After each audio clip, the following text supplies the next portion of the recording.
বাবা যখন অফিস থেকে ফোন দিয়ে বললেন, মারে আজ একটু ট্যাংরা মাছের ঝোল রান্না করতে পারবি, খেতে খুব ইচ্ছে করছে, প্রচণ্ড বিরক্ত হয়েছিলাম।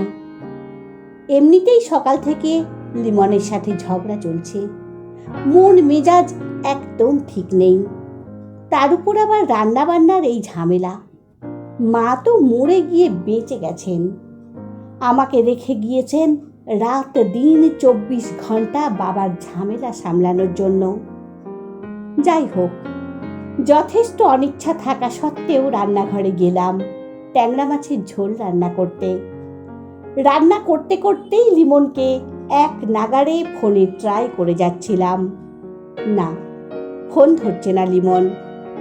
ছেলেটা আজকাল খুব অদ্ভুত আচরণ করছে, কথায় কথায় ভুল ধরে, অযথা সন্দেহ করে, আর পান থেকে চুন খসলেই বিশ্রীভাবে গালিগালাজ শুরু করে দেয়। আজকে আবার ব্রেকআপের ভয় দেখাচ্ছে, কিন্তু এ তো অসম্ভব। বড্ড বেশি ভালোবেসে ফেলেছি লিমনকে, ওকে ছাড়া আমি বেঁচে থাকার কথা ভাবতেই পারি না। এইসব ভাবতে ভাবতেই আমি কোনো মতে রান্না শেষ করলাম। তাড়াতাড়ি রান্নাঘর থেকে বের হয়ে লিমনের বন্ধু সাজ্জাদ ভাইয়ার কাছে কল দিলাম। সাজ্জাদ ভাইয়া বললেন, দেখো মান্নাত, লিমন এখন প্রচণ্ড ক্ষেপে আছে। তুমি কাল রাতে ওকে এতবার কল দিয়ে ঠিক করনি। কিন্তু ভাইয়া, ও তো ওয়েটিংয়ে ছিল। আমার কি এতটুকু জানার অধিকার নেই ও কার সাথে এত রাতে কথা বলছিল? এটা তোমাদের ব্যাপার। তারপরও আমি লিমনকে বলছি তোমার কল রিসিভ করতে, শুনবে কিনা জানি না। তবে এখন ওর মতের বাইরে আর কিছু করো না, যা বলে শুনে নিও। ঠিক আছে। কিছুক্ষণ পর লিমনকে কল করলে সে রিসিভ করলো। শোনো মান্নাত, আমি শুধুমাত্র সাজ্জাদের কথাই তোমার কল রিসিভ করেছি। আমি তোমাকে একটা লাস্ট চান্স দিচ্ছি। এভাবে কেন কথা বলছো লিমন? তুমি কি আমার সবটা কথা শুনবে? আচ্ছা বলো, তুমি কাল আমার সাথে সাজ্জাদের ফ্ল্যাটে যাবে, ওখানে কেন? এত দিন হয়ে গেল আমাদের রিলেশনশিপ চলছে, অথচ তুমি আমি দুজনে বসে দুটো মনের কথা বলতে পারলাম না। আমার কি তোমার সাথে দুদণ্ড বসে গল্প করতেও ইচ্ছে হতে পারে না?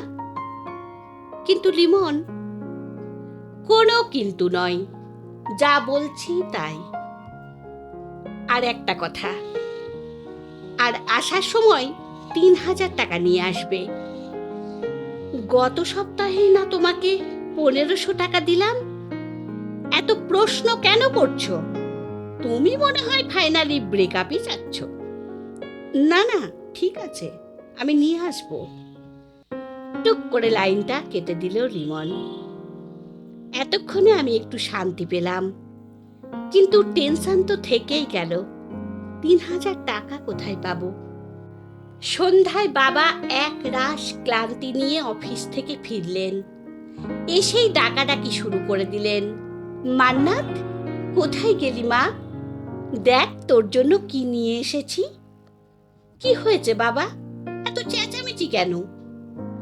আজকে চেয়ারম্যান স্যার সবাইকে খাইয়েছেন, ছেলে বুয়েটে চান্স পেয়েছে, তাই খাবারটা তোর জন্য নিয়ে এলাম। তুই তো চাইনিজ খাবার পছন্দ করিস খুব। কই দেখি দেখি। বাবাকে আর কোনো কথা বলার সুযোগ না দিয়েই আমি খেতে বসে গেলাম। বাবাকে এক কাপ চায়ের জন্য সাধলাম না। পেট পুজো করে এসে খুব আয়েশ করে ভাবছি কাল কি রঙের শাড়ি পরে যাব, লিমনের সামনে নিজেকে কিভাবে প্রেজেন্ট করব। হঠাৎ করে মাথায় আসলো 3000 টাকা বাবার কাছে চাইলেই তো হয়। আমার কোনো চাওয়া কি বাবা অপূর্ণ রাখেন? এর মধ্যে বাবা আবার ডাকলেন আমাকে, মারে ভাত দিয়ে দে আমাকে। এই তো সুযোগ, খাবার টেবিলে বাবার কাছে টাকার কথা বলা যাবে। বাবার সামনে ভাত বেড়ে দিয়ে আমি আবার রুমে চলে এলাম। ভাবছি কোন অজুহাতে টাকাটা চাইব। বাবার কাশির আওয়াজে বিরক্ত হয়ে পানি নিয়ে গেলাম। তারপর বললাম, এভাবে খাচ্ছ কেন? আস্তে আস্তে খাও। বাবা একটু লাজুক ভঙ্গিতে উত্তর দিলেন, দুপুরে কিছু খাইনি তো, তাই খিদে পেয়েছিল, আর তরকারিতে ঝালটা একটু বেশি লাগছে, কিন্তু খেতে ভালো হয়েছে। বাবা দুপুরে কিচ্ছু খাননি শুনে আমি যেন থমকে গেলাম। তার মানে বাবা নিজে না খেয়ে আমার জন্য খাবার নিয়ে এসেছেন, অথচ দুপুর থেকে রাত পর্যন্ত দিব্যি অনায়াসে কাটিয়ে দিলেন। আর বাবা যে ঝাল একদম খেতে পারেন না, তাড়াহুড়োর মধ্যে এটাই তো মাথায় ছিল না আমার। আমার ভেতরটা কেমন যেন করে উঠল। অল্প একটু কোনো মতে গিলে বাবা খাওয়া শেষ করলেন।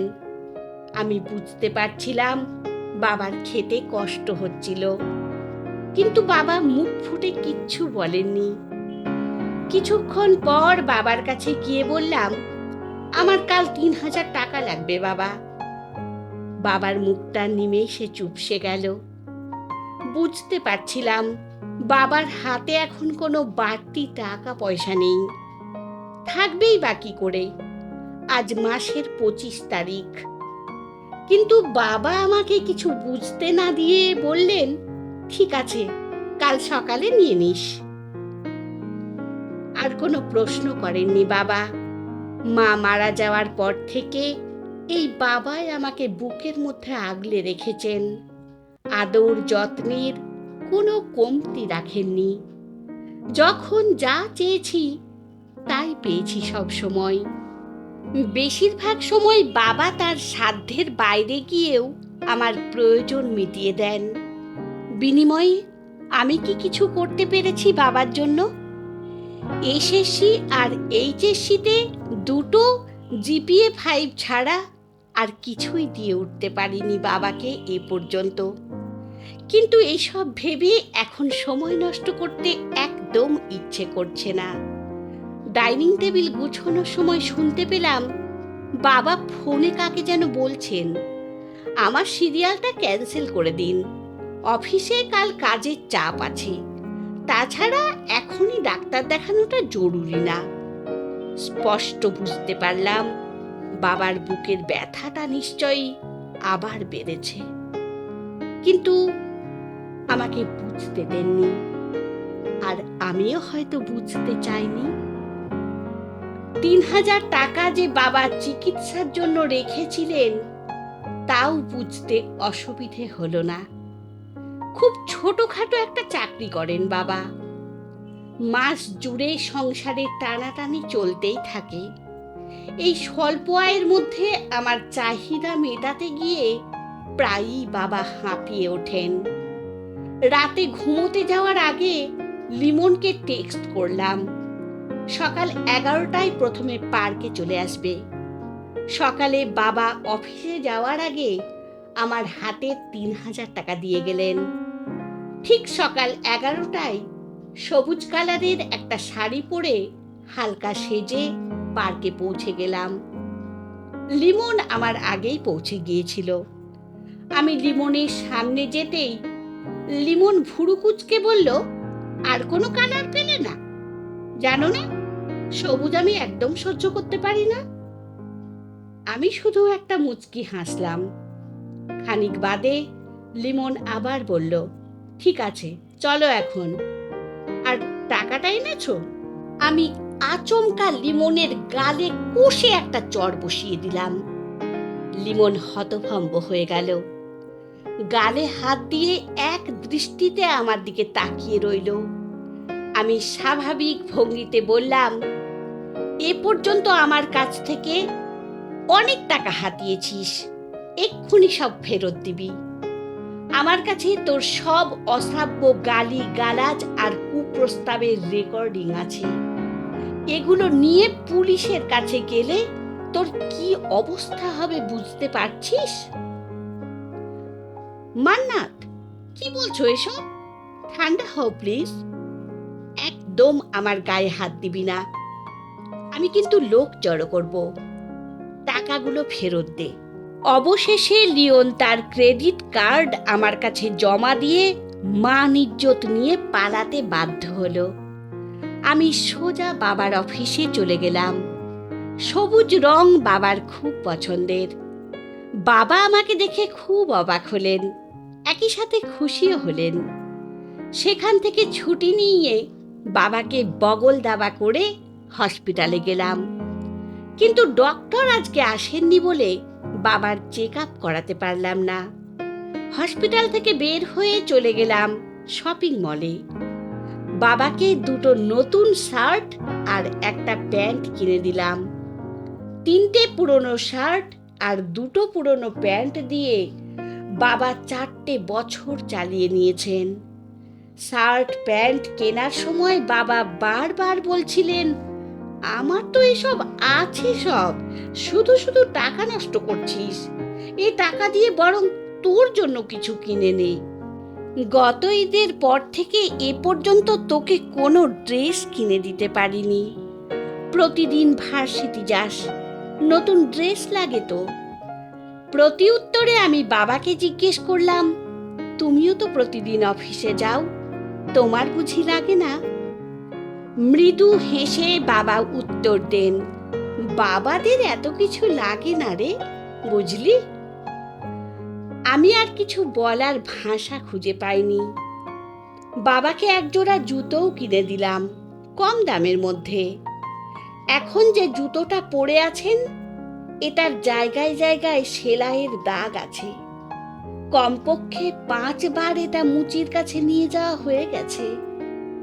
আমার কাছে কিছু জমানো টাকা ছিল, লিমনের জন্মদিনে উপহার দেব বলে জমিয়েছিলাম। এই টাকা দিয়ে বাবাকে রেস্টুরেন্টে বসিয়ে চাইনিজ খাওয়ালাম।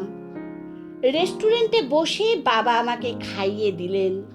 বাচ্চাদের মতো বাবা আনন্দে ছটফট করছিলেন। বাবাকে এত খুশি হতে আগে কখনো দেখিনি আমি।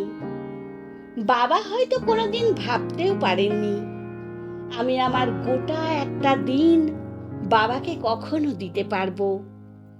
হয়তো আমার কাছ থেকে এতটুকু আশা করেননি, অথচ তিনি কিন্তু তার পুরোটা জীবন আমার নামে উৎসর্গ করে দিয়েছেন। ডিনার সেরে রিক্সা করে বাড়ি ফেরার সময় বাপ মেয়ে একসাথে আইসক্রিম খেলাম। আজকের দিনটা ছিল আমার বাবা বিলাসের দিন। ভালোবাসা ভালোবাসা করে আমরা প্রতিনিয়ত ভুল দরজায় কড়া নেড়ে যাই। ভালোবাসার ঘাটতি মেটাতে গিয়ে মরীচিকার পেছনে ছুটে বেড়াই। সঠিক সময়ের আগেই মিথ্যে সম্পর্কে জড়িয়ে পড়ি। কিন্তু বাবা মার ভালোবাসাটা সত্যিকার অর্থে উপলব্ধি করতে পারলে আমাদের ভালোবাসার জন্য এত হাহাকার থাকতো না। প্রকৃত ভালোবাসার স্বাদ লুকিয়ে থাকে মায়ের আঁচলের তলায় আর বাবার স্নেহ মাখা শাসনে। আমরা কেন বাবা মায়ের ত্যাগের কথা ভুলে যাই? আমাদের বিলাসিতার জীবন দিতে গিয়ে তারা নিজের অনেক প্রয়োজন নির্দ্বিধায় এড়িয়ে যান। এতে তাদের এতটুকুও আক্ষেপ বা আফসোস থাকে না। অথচ আমরা তাদের পর্যাপ্ত সবটুকু দিতেও কত কুণ্ঠাবোধ করি। সেদিনের পর থেকে আর কোনো লিমনকে আমি আমার জীবনে জায়গা দিইনি। যদি আবারও বাবার পছন্দের ট্যাংরা মাছের ঝোলে ঝাল বেশি দিয়ে দিই, বাবার তৃপ্তির ব্যাঘাত ঘটিয়ে ফেলি। বন্ধুরা, গল্পটি যদি ভালো লেগে থাকে তাহলে প্লিজ লাইক, কমেন্ট ও শেয়ার করতে ভুলবেন না। আর নতুন বন্ধু হলে অবশ্যই সাবস্ক্রাইব করে পাশে থাকবেন। আশা রাখছি। ধন্যবাদ। ভালো থাকবেন।